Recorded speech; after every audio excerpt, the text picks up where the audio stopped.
Hello friends, it's Chromatic Sauce and welcome to my YouTube channel. In today's video, we're going to be tattooing somewhat of a creative freedom tattoo that I got to do on my aunt. This tattoo doesn't necessarily have any specific meaning. She just said, kind of do whatever you want. She kind of pitched the idea of a monkey in some way. So we had a couple ideas, but we ended up on this one.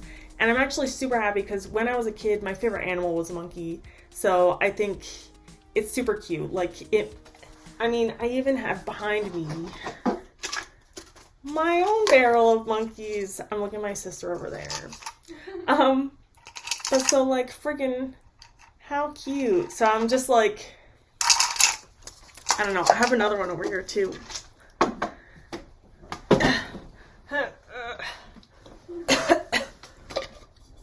This one's a little bit younger. Oh, this one smells funny.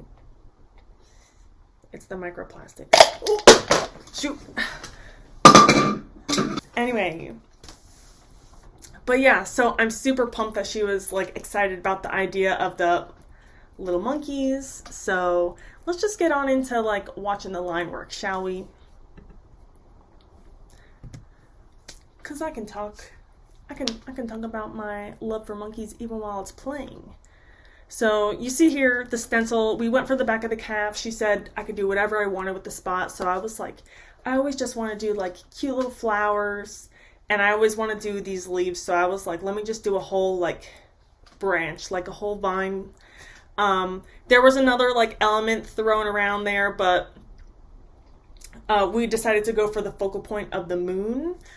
We did end up coloring the moon purple. You'll see that in the next video where I color it. This video is just about the lines, but be sure to look out for that one. It'll be coming out soon. But anyway, we ended up going with purple for the moon for sort of in honor of my new second cousin or whatever. Basically, my aunt now has a grandbaby and my cousin has a baby. So super, super happy. I don't know if I want to say her name. I'm so weird, but yeah, it's sort of a little bit in honor of the new grandbaby, the new baby in the family. But just a little, it doesn't fully symbolize that, but we threw it in there a little bit just to have a little bit of fun. And we needed a color scheme anyway, right? So we went with purples and yellows. I don't know. I just love color. That's why I'm Chromatic Sauce. You know what I mean? But anyway, let's talk about the tattoo. I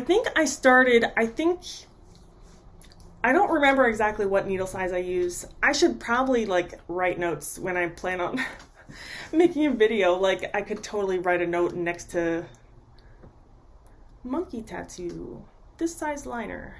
But I didn't. I think I'm using a 14 round liner, a standard 14 round liner for those thicker lines.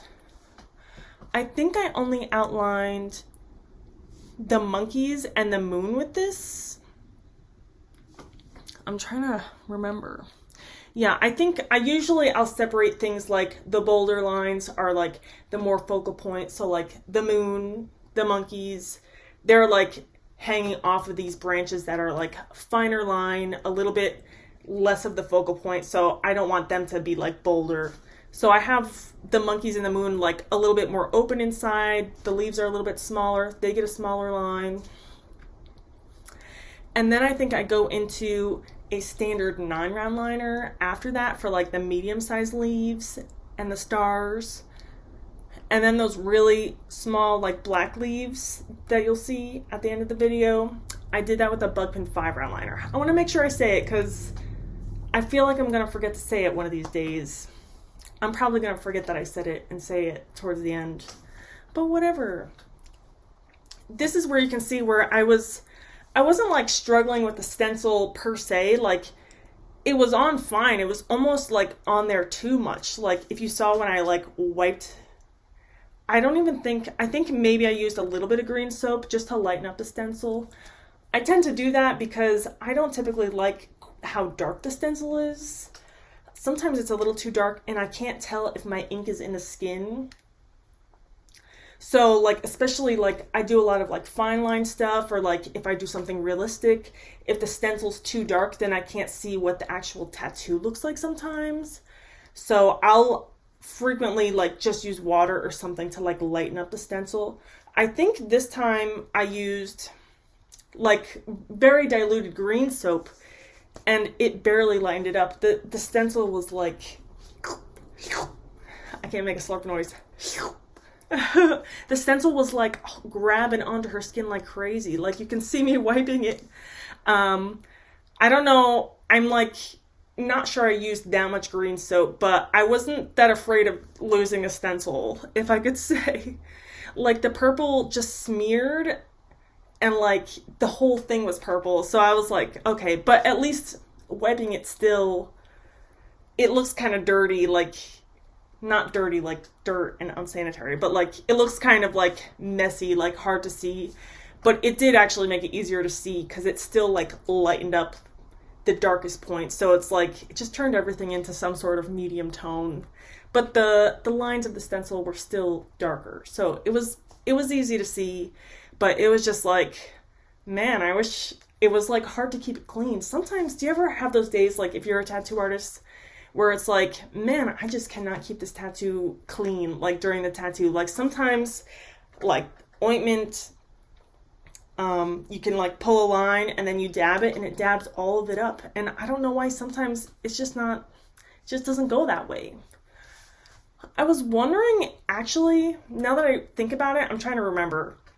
I think it might have been like hot that day and maybe my ointment was like a little bit melty, like maybe it was a little bit sticky. I don't know. Have you guys ever experienced that if you are a tattoo artist? Does like A&D type ointment, like it wasn't A&D ointment, it was a different brand. I don't want to say the brand because I'm not talking smack. But just in case it's misconstrued. But the A&D like consistency ointment, does that like get gunky? Like does that get kind of sticky when you use it? I don't like regular A&D because I find it to be like too heavy, too thick. It like doesn't glide the way I want. It just makes it kind of messy like the way this is. So, but I don't usually have that problem with this brand. So I don't know if it's like a temperature thing, like maybe it's a little too hot so it doesn't like retain its consistency. I don't know, but I got distracted by my tattooing. I don't know, but I don't know. I'm trying to use up that like pot of ointment that I got. Just because it's not my favorite. I don't know. I bought it because it's like a bigger size than some of the other products that the brand gets, but it's like a different consistency. If you know, you probably know what brand I'm talking about, but I haven't tried a lot of brands, so I don't know. But anyway, yeah, you can see me here. I've finished up with the 14 round liner. The moon was a little bit tricky just because of like how dark the stencil was. That's why I was wiping it off, mainly because of the moon. But it wasn't too bad. You know, get it in there, pull the line. Got to do the airplane it in. You can see now I've been working on the 9 round liner. I think it's just a standard 9 round liner for these leaves, the slightly bigger leaves. I wanted it to have like a sturdy line. I wanted it to sort of go with those boulder lines, like not be too small against them, but to still be like big and like bold enough to stand with them, if that makes sense. So it's still like one piece, but it's not like so much black in there. I didn't think it needed all a thick line. I don't know. I always like using multiple line weights. I love my thin lines. I like it all. Like I said, I've been trying to do more of a variety.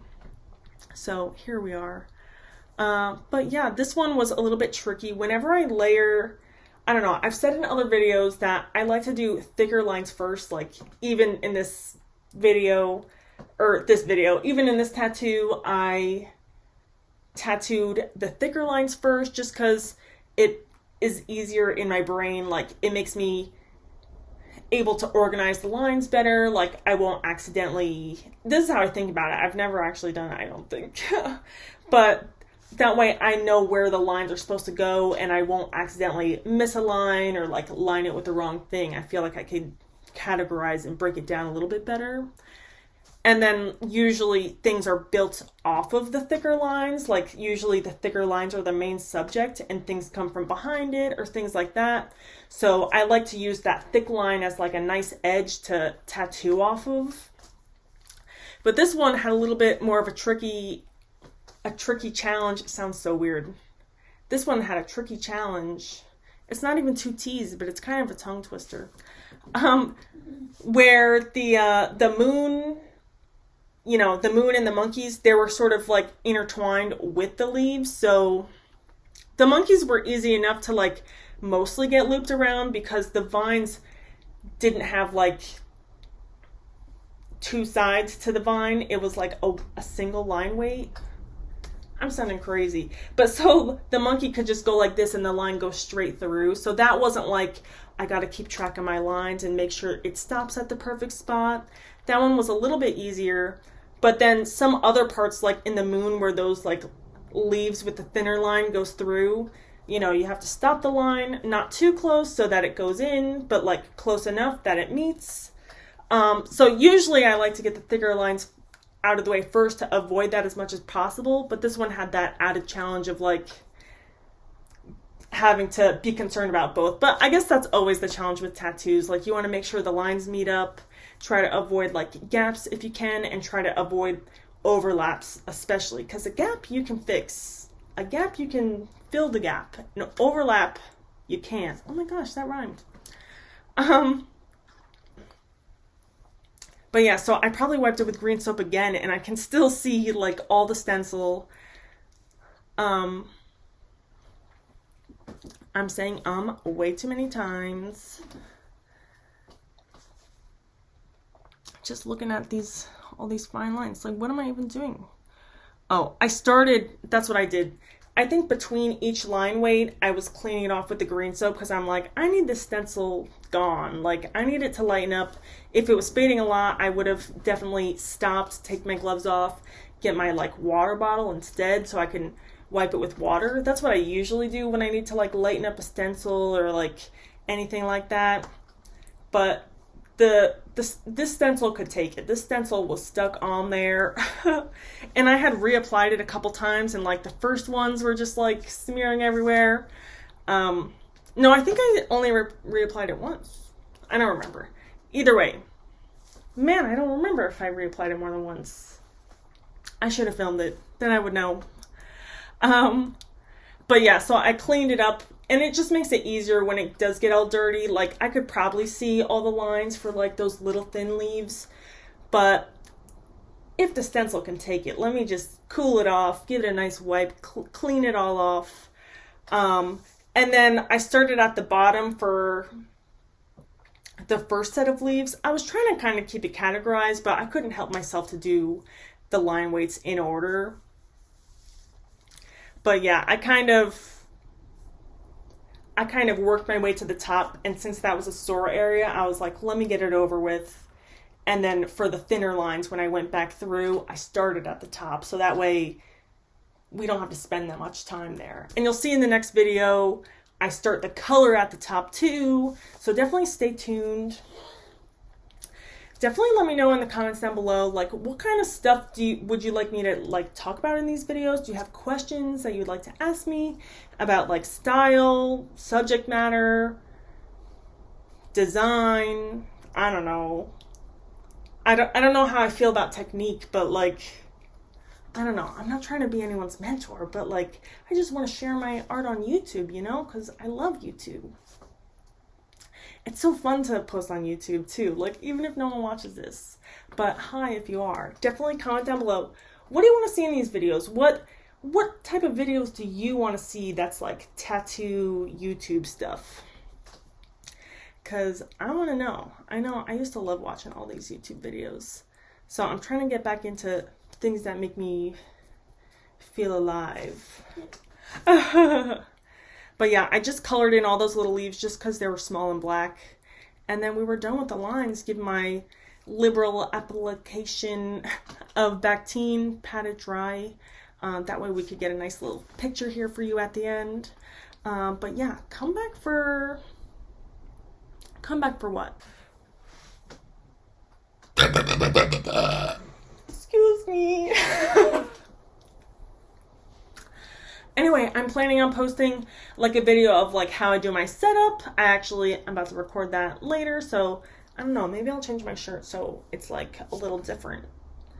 But anyway, definitely let me know. Definitely comment anything, like constructive criticism only if you got some mean things to say. But definitely leave a comment, even if you really want to say mean things. Just not to any of my clients ever. I'll delete that comment. But I'm being so weird. But definitely comment, like, share, subscribe. Check out my website, chromaticsauce.com, to see my portfolio, more of my work. If you'd like to get a tattoo by me, definitely reach out. But anyway, thank you all so much for watching. I love you. See you in the next one. Bye. What? What? I'm just making out with my people. Oh, okay. It's normal.